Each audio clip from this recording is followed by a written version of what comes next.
Baik teman-teman, selamat datang kembali. Pada kesempatan kali ini, saya akan membahas analisa saham mingguan untuk periode tanggal 14 Maret sampai dengan 18 Maret 2022 ya. Jadi untuk analisa saham mingguan, saya akan bahas 6 saham. Playlistnya untuk saham-saham yang lainnya ya, ada di video deskripsi di bawah ini. Saya mulai langsung dengan yang pertama adalah BBCA, Bank Sentral Asia Tbk. Jadi kalau kita perhatikan di sini, ini adalah grafik mingguannya untuk BBCA. Sebelumnya sudah pernah saya gambarkan rounding bottom di sini ya, tapi ternyata dia gagal breakout ya. Nah, kemudian dia bergerak sideways. Nah, di sini dia menguji lagi area supportnya 7750 ya. Sebelumnya dia ditembus ke bawah ya. Minggu lalu sempat low di bawahnya 7750. Jadi yang sudah pasang trailing stop ya. Kalau misalnya dia sudah berhasil naik lagi, kalau mau lanjut lagi ya bisa buyback ya seperti itu ya. Karena kalau selama dia ditutup di atasnya 7750, sebenarnya untuk BBCA ini dia masih ada potensial untuk mencapai target 8250 bahkan breakout ke atas ya seperti itu ya. Nah, perlu diingat juga ini kan lagi musim pembagian dividen ya. Cek dulu kira-kira kapan ya dividennya untuk di BCA ya. Saya sih belum cek ya. Sebentar saya lihat kalau di program sekuritas saya sih belum muncul ya. Ini yang terakhir kumdet dividen ini sampai BBTN aja tanggal 11 Maret ya. Untuk BBCA belum muncul. Kalau misalnya ada yang tahu silahkan tulis di kolom komentar ya. Jadi di sini targetnya masih tetap sama 8250. Kalau dia breakout target berikutnya di 8600 dan 9000 ya. Kurang lebih seperti itu untuk analisa saham mingguannya, untuk chart mingguannya. Kemudian kalau dari daily chartnya, ini area buy and sudah saya gambarkan 7600. Memang nggak kena ya, tapi kalau dia sudah berhasil naik lagi ke atas 7750, di sana kesempatan untuk buy ya seperti itu ya. Kalau misalnya sudah kena trailing stop di atas ini ya, karena ini gambar-gambarnya sudah saya gambarkan. Memang 8250 nggak sampai tercapai, tapi harusnya kalau dia turun ya, kalau kita perhatikan dari ekor panjang ke atas dua ini ya, dua candle ini ya, jadi kita harusnya sudah pasang trailing stop ya kalau dia turun di banyak high-nya di sini ya, seperti itu ya. Walaupun saya nggak gambarkan garisnya, karena kalau saya gambarkan terlalu banyak nanti angkanya nggak kebaca ya. Kurang lebih strateginya seperti itu. Jadi kalau yang belum punya, kalau mau buy, tunggu kalau dia breakout lagi ke atas 7975 yang di sini hanya ya. Atau ikutin garis saya naik ke atas 7950 silahkan buy. Buy-nya bertahap aja, jangan terlalu agresif ya. Nanti setiap kelipatan 50 rupiah atau 100 rupiah ditambah lagi atau istilahnya average up seperti itu ya. Kalau misalnya nggak mau buy sekarang, karena ini sideways areanya 7600 sampai 7950, tunggu area buy di 7600 juga boleh ya. Atau kalau sudah berhasil naik ke atas 7750 lagi ketika dia koreksi atau pullback ya. Jadi sebenarnya untuk BBCA ini masih cenderung sideways, tapi sidewaysnya dia lumayan bagus ya di jalur uptrendnya. Jadi jangan terlalu takut, yang penting adalah pasang trailing stop dan stop loss. Garis-garisnya sudah saya berikan. Nah di tengah-tengahnya sudah saya kasih acuan garis 7875 ya. Jadi kalau misalnya buy weakness di 7750 ya, kalau dia turun di bawahnya 7875 ya mungkin lebih baik jual dulu ya seperti itu ya. Memang tradingnya pendek. Tapi menurut saya sih selama masih sentimen dividen sebenarnya harusnya sih ya, harusnya dijagain sampai di atas 7600 masih bertahan ya. Karena pembagian dividen BBCA biasanya dividen yieldnya not bad ya seperti itu ya. Ya kurang lebih seperti itu ya. Mudah-mudahan lancar. Tetap perhatikan jadwal kumdate dividennya, karena kalau pada saat kumdate itu biasanya kalau setelah kumdate dia kecenderungan akan gap down ya, gap down turun ya, seperti BBRI ya. Jadi bisa saja setelah gap down dia naik bisa ya, jadi nggak mesti harus turun terus nggak ya. Ya kita nggak akan pernah tahu. Yang penting di sini garis-garisnya sudah saya berikan. Mau ambil dividennya boleh, atau mau jual dulu pada saat kumdate terus setelah dividen di buyback ya boleh juga. Ya itu memang kita nggak akan pernah tahu ya. Kecenderungan memang untung-untungannya kadang bisa dapat lebih banyak daripada dividennya, dalam tanda petik cashbacknya ya, karena kita jual di atas kemudian buyback kembali ya kalau tipe investor ya. Nah, seperti itu ya. Kurang lebih cukup untuk BBCA. Berikutnya untuk BBRI. Jadi BBRI di sini kalau kita perhatikan di sini ini untuk ini weekly-nya ya. Untuk weekly-nya di sini sudah saya gambarkan support resistennya. Jadi 4750 sudah tercapai ya 2 minggu yang lalu ya, sudah pernah saya bahas juga. Kalau turun di bawahnya lebih baik pasang trailing stop ya, sudah saya sebutkan juga ya. Jadi di sini sudah turun lagi di bawah 4460, harusnya sudah jual dulu semuanya ya seperti itu ya. Kalau ngikutin fokus di garis-garisnya seperti ini ya. Nah area buy weakness bagi yang belum punya untuk BBRI itu boleh di area 4340. Jadi artinya kalau dia koreksi atau testing seperti ini ya, nyentuh tapi dia kemudian berhasil rebound ya, di sanalah kesempatan kita untuk buy ya. kalau mau buy on weakness, atau tunggu di 4200 di bawahnya ya. Tapi kita banyak kalau dia sudah berhasil rebound atau mantul istilahnya ya. Buy-nya bertahap aja, naik ke atas 4460 kita tambah lagi atau average up seperti itu ya. Targetnya masih sama, berikutnya masih 4750. Nah, kalau kita lihat dari daily chart-nya, nah di sini ada gap down ya. Hari Jumat dan hari Kamis ya di sini ya. Nah, gap down ini terbentuk karena pembagian dividen. Nah, dividennya untuk BBRI itu sebanyak 174,23 ya. Jadi kalau kita perhatikan apakah untung jual dulu terus buyback atau ambil dividennya, kalau investor ya tergantung ya. Sebenarnya kalau ikutin garis saya sih mungkin lebih cocok jual dulu terus buyback setelah akumulasi dividennya seperti itu ya. Karena di sini garisnya sudah saya berikan 4.600, jadi turun di bawahnya lebih baik jual dulu. Kemudian kalau di sini garis berikutnya 4460 ya. Jadi kalau dia berhasil naik lagi ke atas 4460 silakan buyback kalau mau lanjut ya. Kalau dia berhasil rebound, tapi banyak bertahap aja atau tunggu di area buy on weakness di 4280. Tapi kalau dia turun lagi di bawah 4280 lebih baik sih jangan buy on weakness lagi, tunggu aja. Nanti sampai di mana kita belum tahu ya. Kemungkinan kalau dia turun di banyak 4280 ya dia akan testing sekitar 4000 dan 4110 ya seperti itu ya. Apakah setelah akumulasi dividen dia nggak bakalan naik gitu atau bakalan turun, ya kita nggak akan pernah tahu. Yang penting di sini garis-garisnya sudah saya berikan untuk pemasangan trading stop ya seperti itu ya. Kurang lebih cukup. Berikutnya untuk BBNI. Nah, BBNI ini weekly chart-nya sudah saya berikan. Target price 7950 sudah tercapai ya. Yang bagi rajin nonton ya, ini gambar garis-garisnya sudah saya berikan ya. Jadi kalau berhasil naik ke atas 7575 silakan buy, targetnya di 7950. Ini sudah tercapai ya. Sebelumnya juga sudah tercapai. Seperti itu ya. Bahkan naik sampai hanya di sini sampai 8200 ya. Nah, posisi sekarang apakah boleh buy Pak Sunar? Nah, kalau yang belum punya, kalau kita perhatikan high-nya kan di 7975. Jadi kalau dia berhasil breakout ke atas 7975 boleh buy ya. Target berikutnya 8200.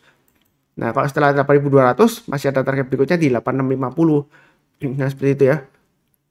Ini weekly-nya ya. Tadi daily tapi ini weekly-nya ya. Jadi grafik mingguannya ini target price-nya dapat dari mana? Saya gambarkan ini kan rounding bottom ya formasinya ya. Kalau kita bicara mengenai chart pattern seperti yang dibahas di bukunya Thomas Bulkowski ya, ahlinya pattern ya. Ini kalau kita ukur kedalamannya dan plotkan ke atas ketinggiannya, disitulah targetnya di 8650. Jadi pullback-nya minggu lalu menurut saya sih masih lumayan wajar ya, apalagi dia berhasil rebound. Di sanalah kesempatan kita untuk buyback ya seperti itu. Naik ke atas 7950 sebenarnya boleh tambah lagi atau average up ya. Kalau belum ya tunggu naik ke atas 7975 buy. Kalau dia breakout ke atas 8200 masih bisa target berikutnya di 8650. Ya kurang lebih seperti itu weekly-nya. Untuk daily chart-nya juga sudah saya gambarkan. Di sini buy on weakness saya gambarkan di 7400. Tapi kalau nggak dikasih ya di area berikutnya ya 7575 kurang lebih seperti itu. Jadi kalau dia berhasil rebound naik ke atas 7575 buy, targetnya 7950 sudah tercapai. Target price bukan berarti kita jual ya, enggak ya. Jadi kalau kita jualnya itu kalau sudah kena trailing stop seperti itu ya. Sebenarnya uptrend-nya untuk BBN ini masih cukup bagus ya, walaupun sempat tembus di bawahnya. Ini kan MA20 ya. Tapi dia berhasil naik lagi. Jadi selama di atasnya 7250 menurut saya BBNI masih ada peluang untuk naik lagi ke atas 8 ribuan ya, 7950 dengan target berikutnya di 8450 dan 9 ribuan. Jadi peluangnya masih cukup bagus. Perlu diingat juga perhatikan jadwal kumdate dividennya ya seperti itu ya. Jadi kalau mau ambil dividennya ya tinggal hold aja pada saat kumdate, jualnya besok di pasar yang sama ya, reguler. Kalau reguler ya dijual di pasar reguler ya seperti itu ya. Jadi kalau misalnya Anda beli kumdate-nya seperti BBRI, Anda belinya kumdate-nya seperti tanggal 10 Maret di pasar reguler Anda punyanya ya. Kemudian jualnya kalau jual hari Jumat di pasar reguler Anda masih dapat dividennya. Tapi kalau jualnya di pasar tunai.tn ya yang ada akhirannya biasanya ada .tn ya, itu biasanya di pasar tunai Anda nggak akan dapat dividennya kalau dijual di pasar tunai ya. Jadi jangan keliru ya. Jadi BBNI juga cek jadwal pembagian dividen. Biasanya menjelang dividen diangkat naik kemudian nggak lama lagi ya. Besoknya setelah kemudian sih koreksi pullback ya, gap down ya, seperti itu ya. Bukan istilahnya jebakan dividen enggak ya, memang nature-nya seperti itu. Tapi setelah itu apakah naik lagi ya? Kita nggak akan pernah tahu pasti ya. Bisa saja koreksi atau sideways ya. Yang penting garis-garisnya ini sudah saya berikan. tinggal ikutin aja. Naik ke atasnya 7975, boleh tambah lagi, atau average up bagi yang mau tambah lagi ya. Targetnya 8200 terdekatnya. Kalau dia naik lagi, tambah lagi dengan target berikutnya di 8450. Jadi strateginya seperti itu. Berikutnya untuk BMRI. Kalau kita lihat di sini area buy weakness sudah saya gambarkan sekitar 7450 sampai dengan 7500 ya. Jadi ini ada dua area, 7700 itu istilahnya kalau dari atas ya. Trailing stopnya kalau turun di bawah 7700 lebih baik jual dulu. Nah, memang minggu lalu sempat naik kemudian turun lagi ya seperti itu ya. Kalau kita perhatikan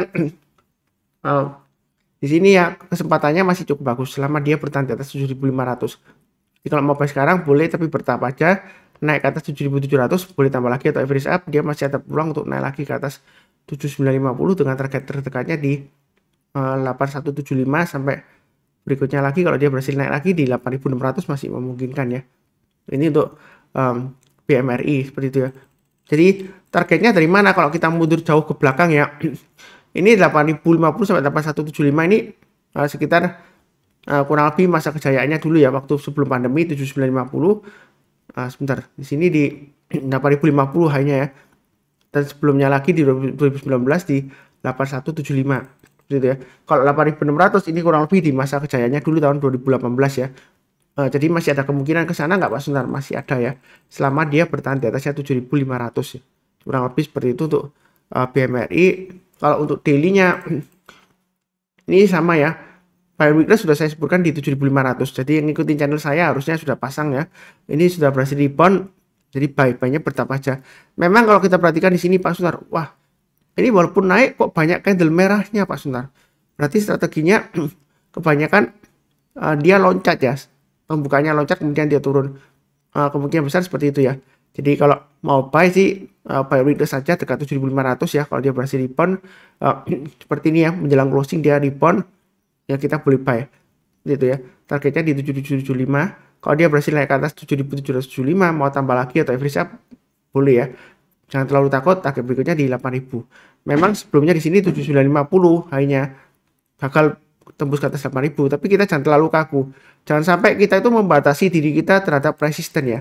Resisten kalau dia breakout, dia kan membentuk resisten baru lagi di atasnya ya. Jadi sudah saya gambarkan berikutnya lagi di kurang lebih sekitar area 8500 ya. Mundur jauh ke belakang ya. Jauh ke belakang di area seperti ini ya, tahun 2018-an ya. Jadi yang penting di sini garis-garisnya sudah saya berikan. Kalau mau tambah lagi, boleh tambah lagi setiap lipatan Rp50 atau Rp100 ya. Kita average up ya, kurang lebih seperti itu. Oke, berikutnya untuk Arto. Jadi Arto sudah sering banget saya bahas ya. Jadi mudah-mudahan nggak bosan. Kalau dari mingguannya, itu range-nya yang saya berikan, area supportnya 15.000 dan resistennya 16.800 ya. Jadi kalau sideways seperti ini, ya kan, ini lumayan lebar sideways-nya. Jadi kalau dia berhasil rebound ke atas 15.000 buy ya, sudah saya sebutkan berulang kali juga.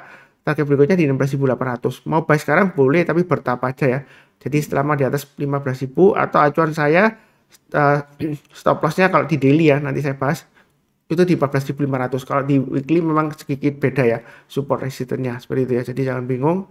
Kalau di daily area buy window saya sebutkan ada dua ya, 16.000 dan 14.500. Artinya kalau dia turun di bawahnya 16.000, kalau dia berhasil rebound atau mantul barusan kita buy. Kalau misalnya gagal ya kita jual dulu, kemudian antri di bawah di 14.500 itu area buy window. Kalau turun lagi di bawah 14.500 jangan buy window lagi. Itu kalau dia sudah di bawah 14.500 dia resiko turun lagi ke bawah ya, seperti itu ya. Memang di sini sudah di bawah 14.500, besoknya rebound yang nggak lama lagi ya. Nah, kita jangan terlalu kaku dalam arti acuan ini ya. Jadi kita tunggu di 14.500 langsung buy. Asumsinya pasti rebound, belum tentu ya. Kalau sebelumnya dia rebound, belum tentu jadi lagi ya, seperti itu ya. Bisa saja dia turun lagi, tapi saya nggak mendoakan turun, nggak mengharapkan turun, mudah-mudahan dia naik. Nah di sini yang mau buy, tunggu kalau dia naik lagi ke atas 16.000 ya, boleh buy atau buyback. Naik ke atas 16.875 boleh tambah lagi atau average up, targetnya di 17.800 dan 19.050. Apakah masih bagus untuk Arto? Peluangnya bank digital untuk 2022. Ya saya sudah bahas juga di edukasi dengan kontan ya. Selama dia bertahan di atas 14.500 untuk Arto sebenarnya sih masih cukup bagus ya, seperti itu ya.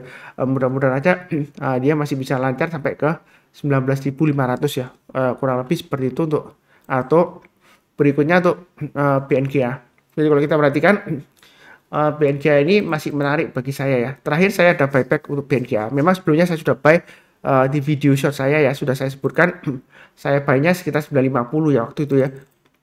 Spekulasi buy weakness, kemudian dia berhasil naik, profitnya lumayan. Nah, kalau posisi seperti ini support resistennya sudah saya gambarkan ya. Untuk weekly-nya ya. Jadi 960, 1040, 1095. Nah, di sini kalau kita perhatikan dia sudah berhasil naik lagi ke atas 1040. Yang mau buy silakan ya seperti itu ya. Untuk weekly-nya target price-nya 1095 itu resistennya. Kita jangan terlalu kaku, oh resistennya sebelumnya dia Pak Sunar gagal di sini. Ekornya panjangnya ya lumayan lah ya, nggak panjang banget tapi ya lumayan sering membentuk ekor gini ya. Nah, apakah dia bakalan gagal lagi, turun lagi, atau tunggu di bawah atau gimana banyak? Nah, strateginya ada dua. Untuk weekly-nya atau mingguannya, selama dia berada di atas 1040 boleh buy ya. Maksudnya kalau mau buy sekarang masih aman. Nah, stop loss-nya boleh pasang di low-nya minggu lalu ya, 1015 atau 1040, turun di buy itu jual dulu sebagian, turun di buy 1015 jual dulu semuanya. Ada kemungkinan kalau turun di buy 1015 dia akan testing lagi area 960-an atau 950-an ya kurang lebih ya, support berikutnya. Jadi kalau mau buy sekarang boleh, buy-nya bertahap aja, naik lagi ke atas 1095 atau breakout 1100 mau tambah lagi, silakan ya seperti itu ya. Kurang lebih seperti itu. Jadi target berikutnya di 1170 dan 1245. Sebenarnya kalau kita perhatikan di sini di weekly-nya, kita boleh katakan ini kurang lebih ya ada formasi seperti rounding bottom ya, tapi belum terbentuk karena di sini dia belum breakout ke atas high-nya di sini ya. Ini hanya di area 1115. Jadi kalau dia breakout ke atas 1095 garis saya ya, kalau di permukaannya di sini 1115 ya, itu dia masih memungkinkan lagi untuk naik lagi ke atas ya. Jadi kalau kita ukur ketinggiannya, maksud saya kedalamannya ya, kemudian kita plotkan ke atas ya, kurang lebihnya ya target price-nya, itu kalau kita plotkan ke atas ini masih memungkinkan untuk mencapai target kurang lebih sekitar ini ya area 1325-an ya. Ya mungkin lebih dekatnya saya gambarkan 1300 ya. Jadi kemungkinannya ke 1300 untuk BNGA ini masih memungkinkan, atau paling tidak acuan high di sini ya 1290 lah ya, saya paskan aja itu target price-nya. Jadi masih memungkinkan ya untuk naik lagi. Jangan terlalu takut ketinggian, yang penting pasang trailing stop atau stop loss. Kalau misalnya takut, belinya bertahap aja, atau ini daily chart-nya seperti ini ya. Jadi kalau misalnya wah nanti jangan-jangan turun Pak Sunar, ini ekornya lumayan panjang ya kalau dibandingkan bodinya. Nah, strateginya mau buy sekarang boleh, tapi kalau dia turun bayar 1025 mungkin kurangi posisi, kalau turun bayar 1005 jual dulu semuanya. Tapi selama dia bertahan di atas 1005 ya, itu masih cukup bagus. Ini area buy weakness, yang mau tunggu buy weakness ya tunggu aja di 1005. Tapi menurut saya sih posisi sekarang sudah bagus ya. Karena kalau kita perhatikan di sini ini MA20-nya ya. Nah, jadi bahkan dia nggak menyentuh sama sekali ya, masih berhasil rebound di sini ya. Kesempatan untuk buy-nya bertahap aja, atau kalau misalnya takut ya sekalian breakout aja, buy high sell higher. Jadi naik ke atas 1060 mulai buy, naik ke atas 1070 garis saya, atau pakai acuan swing high di sini ya, naik ke atas 1075 silakan buy up atau tambah lagi atau average up ya. Target berikutnya di 1100 ya. Nah kalau dia breakout ke atas 1100, kita jangan terlalu kaku, oh ini sebelumnya gagal, terus kemudian ini gagal ya kan, apakah dia bakalan turun lagi tunggu di bawah? Enggak ya. Kalau dia berhasil naik lagi, boleh tambah lagi atau average up. Target berikutnya masih memungkinkan untuk ke 1100 ini ya. Kurang lebih 1150 lah ya. Saya ambil kurang lebih di sini ya. Jadi masih ada peluang untuk BNGA ya. Sampai ke 1150 mudah-mudahan ya. Jadi saya sudah buyback, tapi saya buy-nya bertahap aja. Nanti saya kalau berhasil naik lagi ke atas 1070, saya tambah lagi atau average up ya, seperti itu ya. Jadi boleh pasang automatic order, nggak perlu dilihatin setiap hari ya, seperti itu ya. Nanti tambah stres kalau dilihatin setiap hari. Jadi kurang lebih cukup ya, ini sudah saya bahas 6 saham untuk analisa saham perbankan untuk minggu ini tanggal 14 Maret sampai dengan 14 Maret sampai dengan 18 Maret 2022 ya. Untuk analisa saham mingguan. Yang belum subscribe channel Saham Profit silahkan subscribe, kemudian bantu like, dan kalau ada pertanyaan atau komentar silahkan tulis di kolom komentar. Seperti biasanya saya doakan selalu semuanya selalu sehat, damai dan sejahtera selalu. Amin. Terima kasih banyak.